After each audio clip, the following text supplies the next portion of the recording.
வணக்கம், நான் சந்துரு. நாம் இன்னைக்கு ராமேஸ்வரத்தில் இருக்கிற ஒரு சில தீர்த்தங்களை பார்க்கலாம்.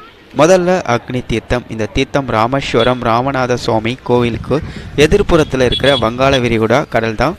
இந்த கடலில் பார்த்தீங்கன்னா முன்னோர்களுக்கு தர்ப்பணம் கொடுப்பது மிகவும் சிறப்பானது ஒன்றாக பார்க்கப்படுது.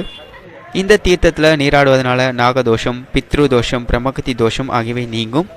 இந்த இடத்துல அமாவாசை நாட்களில் மிகவும் கூட்டம் அதிகமாக இருக்கும். இந்த தீர்த்தத்தில் நீராடிய பின்பு கோவிலுக்குள்ளே இருக்கிற மற்ற 22 தீர்த்தங்களில் நீராட வேணும். மகாலட்சுமி தீர்த்தம் முதல் கோடி தீர்த்தம் வரை 21 தீர்த்த கிணறுகள் இருக்குது. ஒரு தீர்த்தம் அவங்களே கையில் ஊற்றுவாங்க. தீர்த்தங்களில் நீராடிய பின்பு ராமநாதரை தரிசனம் பண்ணால் செய்த பாவங்கள் நீங்கி மோட்சம் கிடைக்கும். இது ஜாம்பவான் தீர்த்தம். ராமர் பாதம் கோவிலுக்கு போகிற வழியில் இருக்குது இந்த தீர்த்தம். கோவிலுக்கு போகிற வழியிலே ரோட்டு வழியிலே இந்த தீர்த்த கிணறு அமைஞ்சிருக்குது. உள்ளே பார்த்தா தண்ணி நல்லாவே இருக்குது. மோட்ரு போட்டு எடுத்திருக்காங்க. பார்க்க ரொம்ப அழகாக இருக்குது. தண்ணி ஆழத்தில் இருக்குது. இது சுக்ரீவ தீர்த்தம். அதாவது ராமர் பாதம் போகிற கோவிலுக்கு பக்கத்துலேயே தூர்தர்ஷன் கேபிளுக்கு பக்கத்துலேயே இந்த தீர்த்தமும் இருக்குது. இந்த தீர்த்த குளத்தில் தாமரை பூவெலாம் அழகாக பூத்திருக்கு. இந்த தீர்த்தமும் ஒரு முக்கியமான தீர்த்தமாக பார்க்கப்படுது.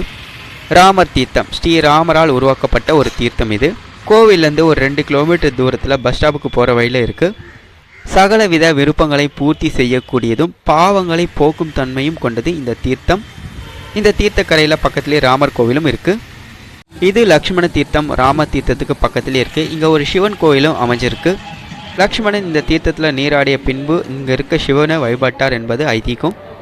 இந்த தீர்த்தத்தில் நீராடுவதனால் பாவ நிவர்த்தி அளிக்கும். இதே மாதிரியான தீர்த்தங்கள் 64 ராமேஸ்வரத்தில் இருக்குது. உங்களால் முடிஞ்சால் போய் பாருங்கள்.